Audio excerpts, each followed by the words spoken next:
Hello मेरे दोस्तों, तो कैसे हैं आप सभी। उम्मीद करता हूँ आप सभी अच्छे होंगे। आइए आज चलते हैं क्वेश्चन की तरफ कुछ अलग अंदाज में।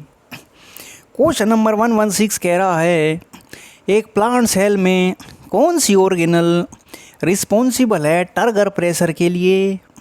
अब ये टर्गर प्रेशर क्या होता है भाई, ये अभी हम समझेंगे, डायग्राम से भी समझेंगे और फिर मैंने लिखा हुआ भी उससे भी समझेंगे। तो न्यूक्लियस तो टर्गर प्रेशर नहीं करती है, माइटोकॉन्ड्रिया एनर्जी देता है, गोल्जी अपरेटस का पैकिंग का काम होता है, ट्रांसपोर्टेशन का काम होता है। ये तीनों तो नहीं होंगे। इसका आंसर है सेंटर वैक्यूल। सेंटर वैक्यूल क्या करता है, टर्गर प्रेशर में इन्वॉल्व होता है। अब ये टर्गर प्रेशर क्या है भाई, आइए समझते हैं। पहले मैं डायग्राम से समझा रहा हूँ, फिर ये लिखा हुआ है मैंने वहाँ से समझेंगे। देखो होता क्या है, ये मेरे पास है प्लांट की एक सेल है। हमें पता है प्लांट सेल का जो सेंटर वैक्यूल होता है बहुत बड़ा होता है comparison than animal cell. Animal cell का छोटा सा वैक्यूल होता है। देखो इसमें होता क्या है, पानी बाहर से अंदर आता है, पानी बाहर से अंदर आएगा वैक्यूल के अंदर बाय ओस्मोसिस। ओस्मोसिस मतलब हाई कंसंट्रेशन से लो कंसंट्रेशन में पानी का जाना। पानी बाहर ज़्यादा है, बाहर से अंदर आएगा हाई टू लो। जैसे ही पानी इसके अंदर आएगा तो ये फूलने लगेगी। तो इसके अंदर जो पहले से ही लिक्विड है या वेस्ट है जिसको हम कहते हैं सेल सैप, इसके अंदर जो भी चीज़ें होती हैं उसको कहते हैं सेल सैप। ये सेल सैप क्या करेगा, प्लाज्मा मेम्ब्रेन को बाहर की तरफ धक्का देगा। ये जो इसकी ये मेम्ब्रेन है, इसकी जो मेम्ब्रेन है ये इसको बाहर की तरफ धक्का देगा। अंदर ही अंदर क्या हो जाएगा, प्रेशर क्रिएट हो जाएगा। जो ये सेल वॉल है, सेल वॉल अंदर की तरफ धक्का देगी और ये प्लाज्मा मेम्ब्रेन को अंदर जो मटेरियल है वो बाहर की तरफ धक्का देगा। तो दोनों के बीच में क्या, एक प्रेशर जनरेट होगा। उसी को कहते हैं टर्गर प्रेशर। सिंपल सी बात है, जो पानी अंदर आए जा रहा है और अंदर इसके और भी मटेरियल है वो सब बाहर को धक्का देंगे मेम्ब्रेन को, और सेल वॉल इसको बाहर की तरफ नहीं जाने देगी। तो दोनों के बीच में जो प्रेशर जनरेट होगा उसी को कहते हैं टर्गर प्रेशर। तो लिखा है टर्गर प्रेशर होता है जो सेल सैप लगाएगी, पुशिंग करेगी प्लाज्मा मेम्ब्रेन को सेल वॉल की तरफ क्योंकि पानी अंदर आ रहा है वैक्यूल के अंदर। जैसे ही पानी अंदर होगा वैक्यूल फूल जाएगा, स्वोलन हो जाएगा, साइटोप्लाज्म को बाहर की तरफ धक्का देगा। लेकिन सेल वॉल होती है वो रिगिड होती है, कठोर होती है, वो उस चीज़ को रोकेगी। तो इनके बीच में टर्गर प्रेशर जनरेट होगा। टर्गर प्रेशर का बहुत फ़ायदा होता है, जैसे ये प्लांट को कड़ा रखता है, मजबूत रखता है, मुरझाया हुआ नहीं रहता, वो प्लांट को सपोर्ट करता है, विल्टिंग कमज़ोर से मुरझाने से बचाता है, सेल ग्रोथ में हेल्पफुल होता है और स्टोमेटा को ओपनिंग और क्लोजिंग में भी हेल्प करता है। इसका नाम टर्गर प्रेशर क्यों है, वो इसलिए है क्योंकि टर्गर एक वर्ड है जो लैटिन वर्ड से आया है जिसका मतलब होता है स्वेल और स्वोलन, फूल जाना। यहाँ जब वैक्यूल फूल जाती है ये, तब जाके टर्गर प्रेशर बनता है। तो इसको टर्गर प्रेशर इसलिए कहते हैं क्योंकि जब ये सेल फूल जाती है वैक्यूल पानी से, तब ये स्टार्ट होता है।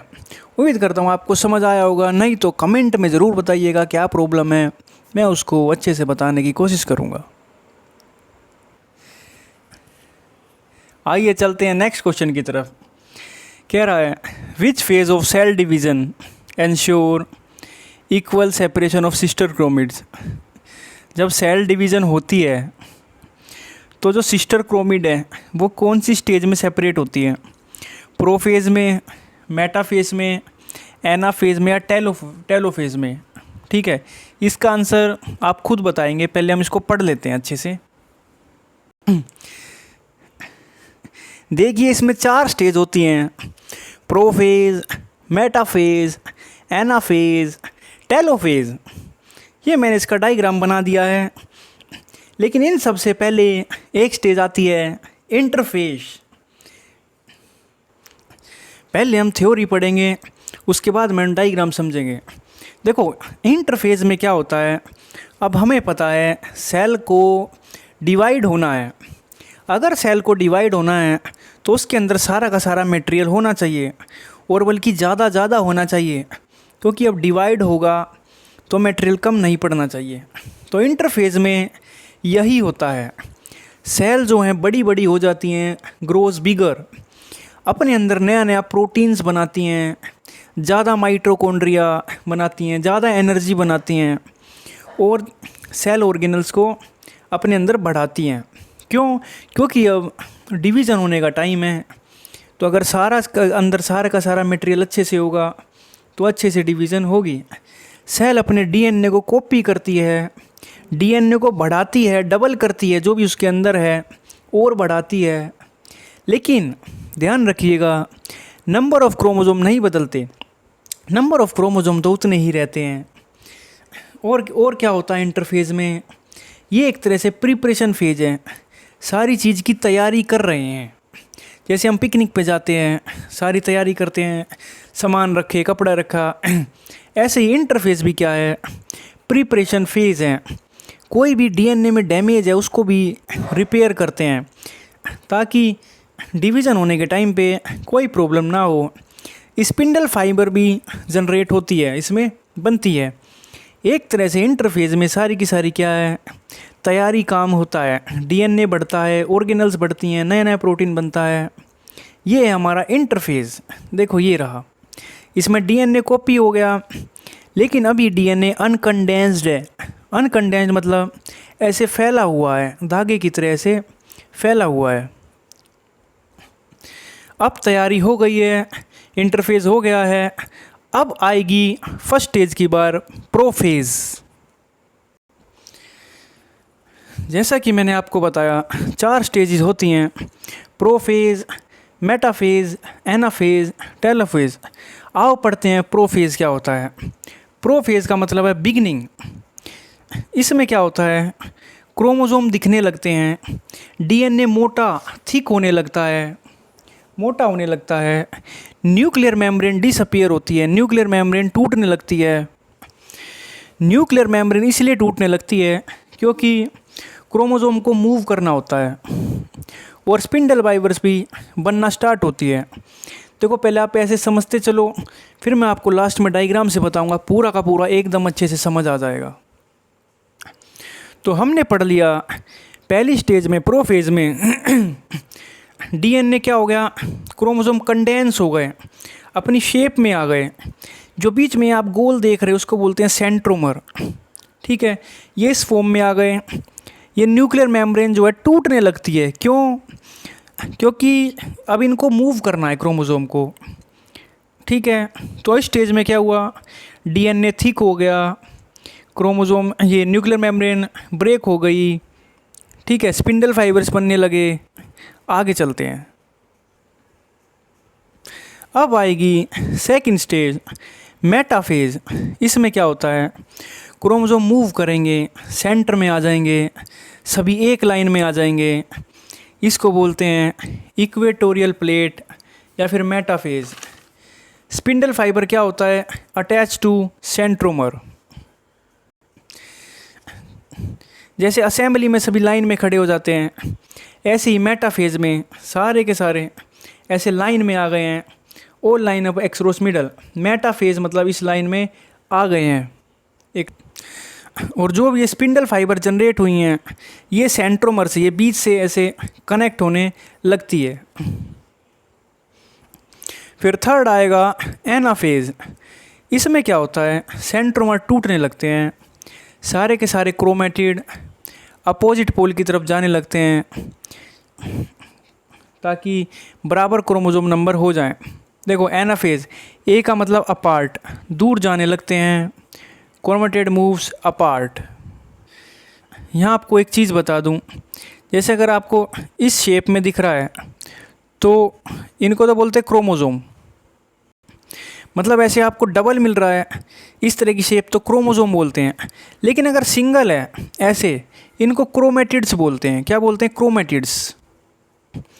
आओ देखते हैं एनाफेज में हमने पढ़ा सारी की सारी क्रोमेटिड्स अलग हो जाती हैं। देखो यहाँ ऐसे क्रोमोसोम थे, टूट गए, टूट के आधे इधर आ गए इस पोल की तरफ और आधे इधर चले गए इस पोल की तरफ।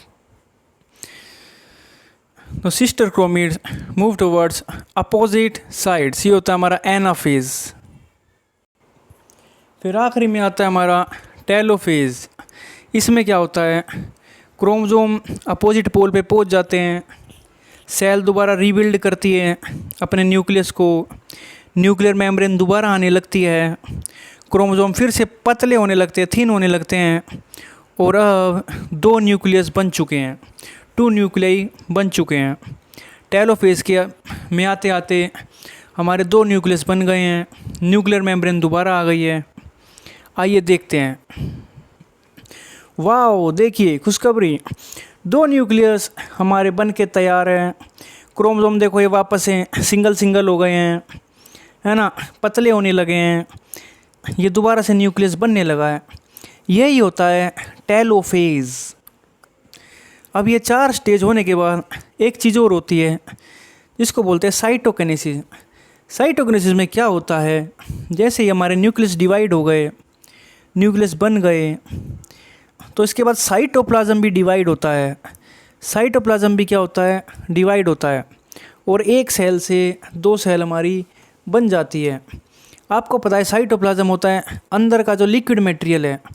पहले हमारा न्यूक्लियस डेवलप हुआ, फिर हमारा साइटोप्लाज्म भी डिवाइड होता है, जिसको कहते हैं साइटोकिनेसिस। अब हमारी 2 डॉटर सेल बन गई हैं और सबके अपने अपने न्यूक्लियस आ गए हैं, और डीएनए दोबारा से डीकंडेंस हो गया है, मतलब फिर से ऐसा खुला खुला जो है थ्रेड लाइक स्ट्रक्चर हो गया है। तो ये हमारी कितनी सुंदर सी कहानी थी सेल डिवीज़न पे। ये हमने मिटोसिस की बात करी है, हमने मिटोसिस की बात कर ली, सेल डिवीज़न की।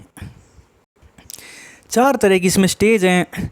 सबसे पहले तो इंटरफेज है, तैयारी की स्टेज, ठीक है। फिर हमारी स्टेज शुरू होती है प्रोफेज। प्रोफेज में क्रोमोसोम्स हमारे डीएनए थिक हो गए हैं, न्यूक्लियर मेम्ब्रेन टूटने लगी है। उसके बाद मेटाफेज, सभी एक लाइन में आके खड़े हो गए हैं, स्पिंडल फाइबर से सेंट्रोमर अटैच हो गई है। फिर एनाफेज, अब दूर जाने का टाइम आ गया है, सब अपने एक अलग अलग टूट गए हैं। उसके बाद फिर मिलने का टाइम आ गया है, अब 2 न्यूक्लियस हमारे आ गए हैं, न्यूक्लियर मेम्ब्रेन फिर से बनने लगी है, इसको कहते हैं टेलोफेज। फिर साइटोप्लाज्म भी डिवाइड होगा, उसको कहते हैं साइटोकिनेसिस। तो हमारी सुंदर सी जो है कहानी ख़त्म हो गई सेल डिवीज़न की। कोई भी डाउट आप ज़रूर पूछिएगा कमेंट में। अब जैसा कि आपने वादा किया था, इसका आंसर आप बताएंगे। तो सेपरेशन कब होता है? प्रोफेज में? नहीं भैया, प्रोफेज में तो डीएनए थिक होता है ना, न्यूक्लियर मेम्ब्रेन टूटने लगती है, ये नहीं होगा। मेटाफेज में नहीं, मेटाफेज में तो सभी एक लाइन में आके खड़े हो जाते हैं। एनाफेज में, हाँ बिल्कुल, एनाफेज में टूटने लगते हैं, क्रोमेटिड्स टूट जाती हैं। तो यही इसका आंसर है। टेलोफेज में तो 2 न्यूक्लियस आ जाते हैं। तो ये 4 स्टेज हमने बड़े मज़ेदार से तरीके से कर ली है। आइए चलते हैं नेक्स्ट क्वेश्चन की तरफ। कहता है जो रिएक्टिविटी सीरीज़ है ये किस पे बेस है? Gain electron, loose electron, share electron, form covalent bond. तो रिएक्टिविटी सीरीज़ होती है लूज इलेक्ट्रॉन्स पे डिपेंड। आइए समझते हैं।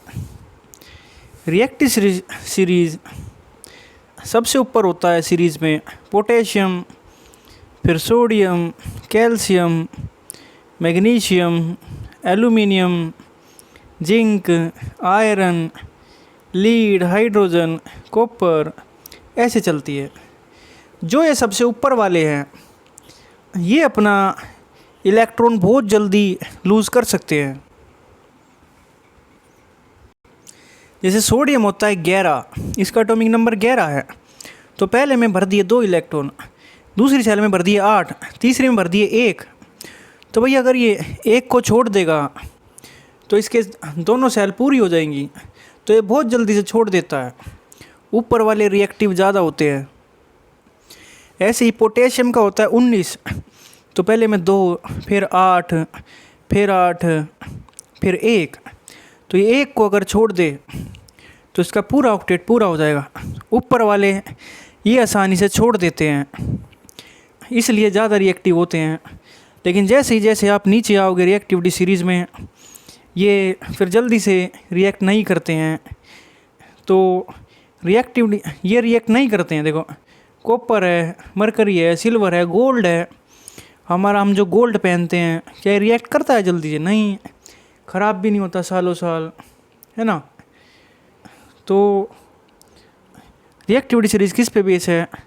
जो जितनी जल्दी इलेक्ट्रॉन लूज़ कर देगा वो उतना ही ज़्यादा रिएक्टिव। तो ऊपर वाले लूज़ कर देते हैं, तो ये किस पे बेस है? लूज़ इलेक्ट्रॉन पे बेस है। तो reactivity series based on tendency to lose electron. जो जितने जल्दी लूज़ करेगा वो उतना ज़्यादा रिएक्टिव होगा। अगले क्वेश्चन पे बढ़ने से पहले एक रिक्वेस्ट है आपसे। वीडियो बनाने में बहुत मेहनत लगती है, बहुत एनर्जी लगती है, तो प्लीज़ इसको चैनल को सब्सक्राइब कर देना, वीडियो को सपोर्ट करना, थोड़ी सी कृपा करके जाना, इसको प्लीज़ चैनल को सब्सक्राइब करके जाना। आइए चलते हैं नेक्स्ट क्वेश्चन पे। कह रहा है एक क्लोज वेसल ले लिया, एक बर्तन ले लिया क्लोज, एक ऐसा बर्तन ले लिया है क्लोज, इसमें लिक्विड को हीट करना है। ये मैंने हीट में गैस जला दी, हीट करेंगे तो पानी क्या होगा?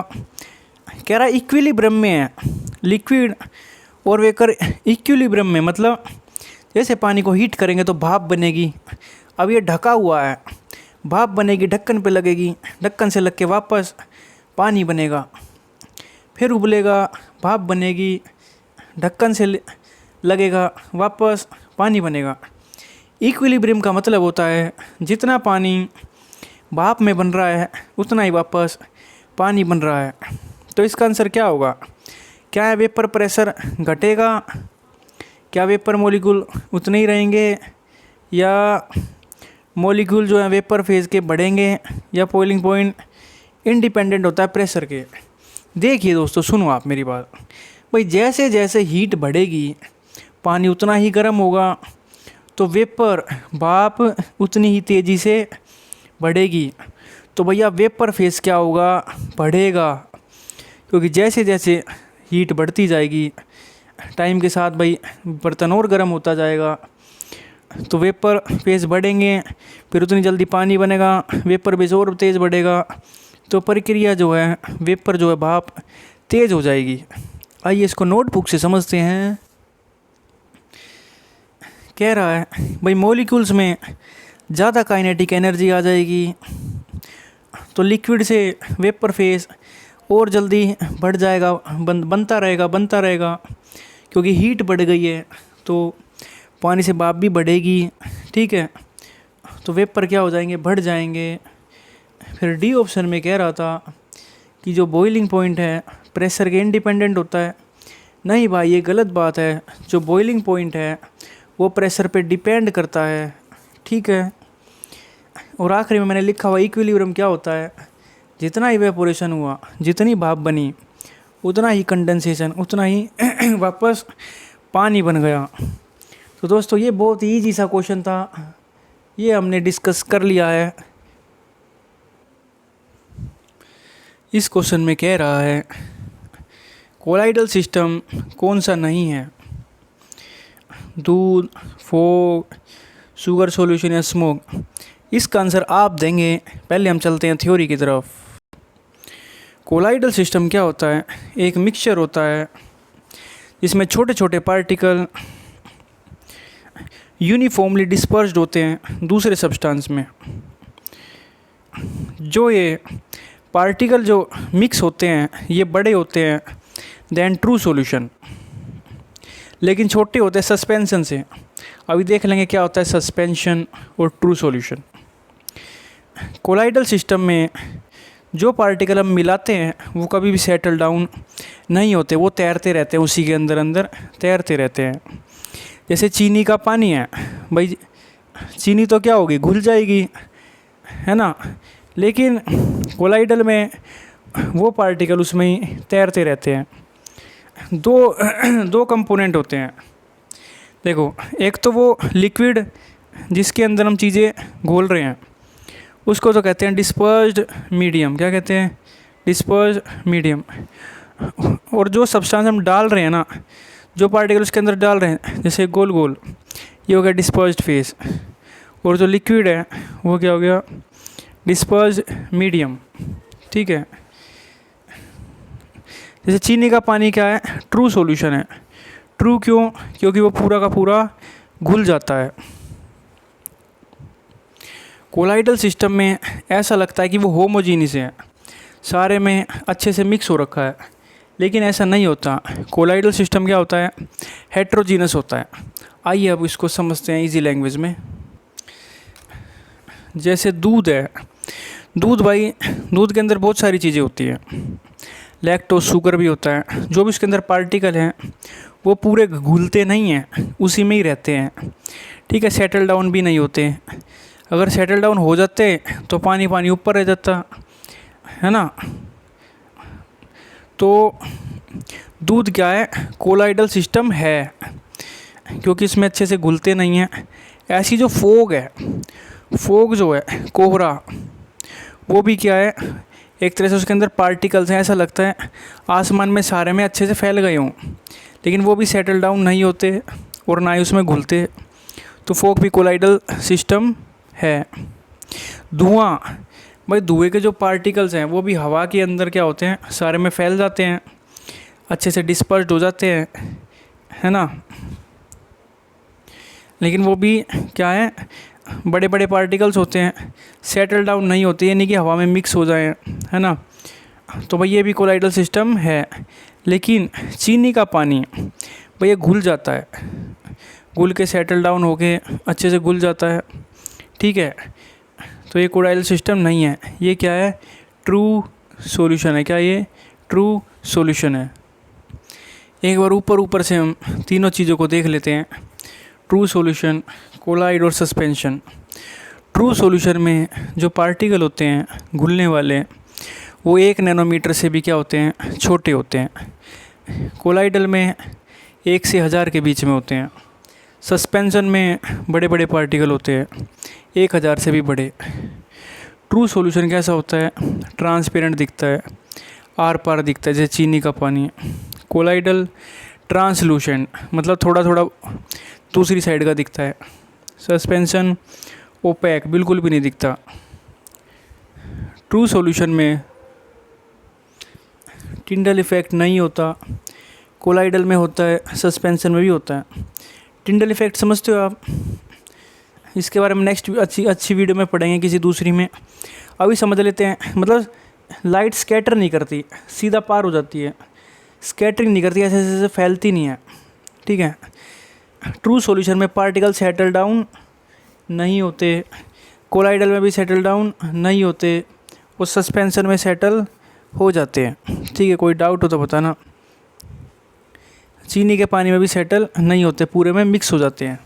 शायद मैंने अभी मिस्टेकली बता दिया कि चीनी के पानी में सेटल डाउन होते, नहीं, उसमें मिक्स रहते हैं, अच्छे से घुल जाते हैं, लेकिन रहते पूरे पानी में ही हैं। ठीक है, सेटल डाउन नहीं होते। तो अब आप इसका आंसर खुद बताएंगे कि भाई दूध भी क्या है? कोलाइडल है, फोक भी कोलाइडल है।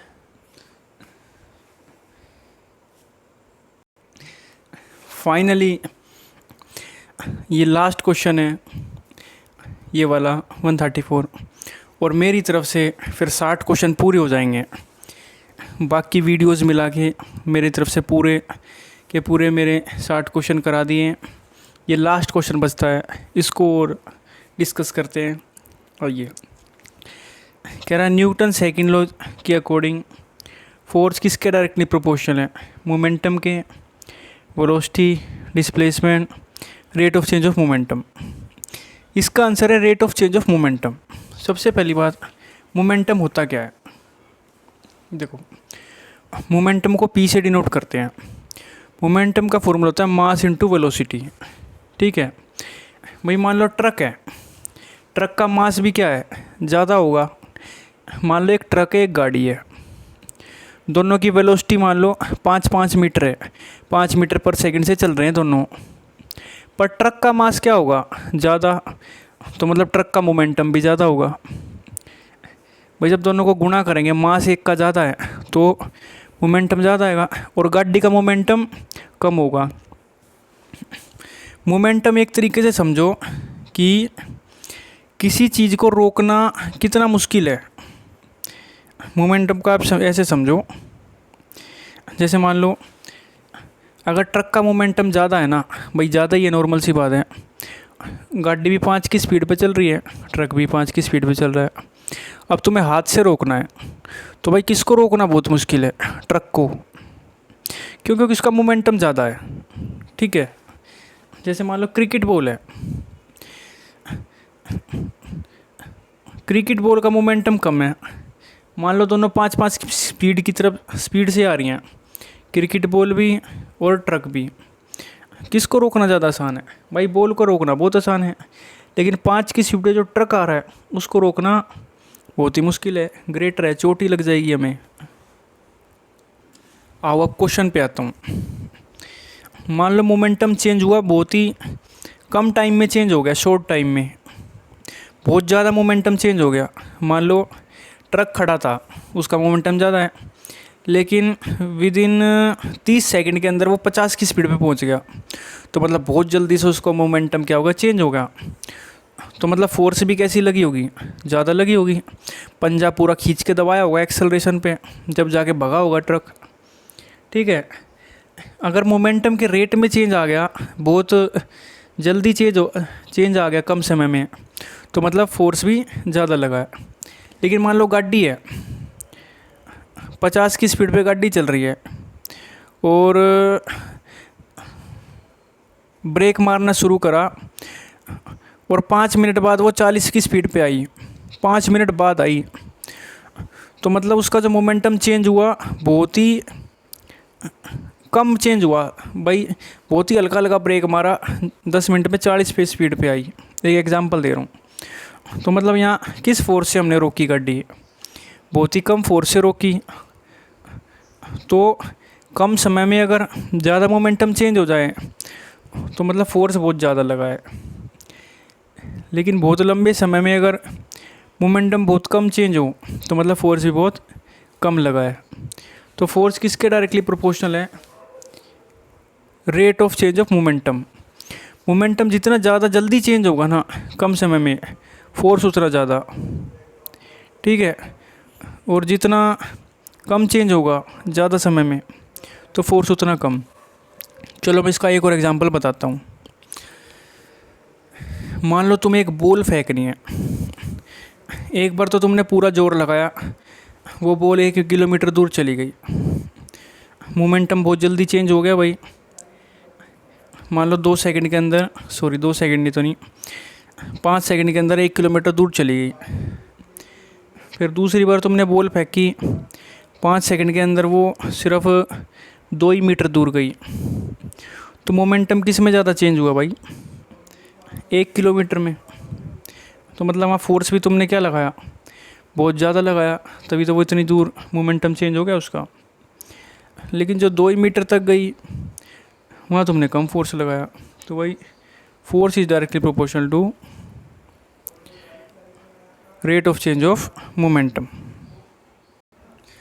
तो दोस्तों थैंक यू सो मच मेरी वीडियो को देखने के लिए, और आप लास्ट तक आए वीडियो के लिए बहुत बहुत थैंक यू। कोई भी आपको कुछ प्रॉब्लम लगती है वीडियो में, या कुछ भी आपको कमी लगती है, तो आप बताइएगा, उस पर मैं काम करूँगा। चैनल को प्लीज़ सपोर्ट करिए, आपके सपोर्ट की ज़रूरत है। और थैंक यू सो मच, और थैंक यू।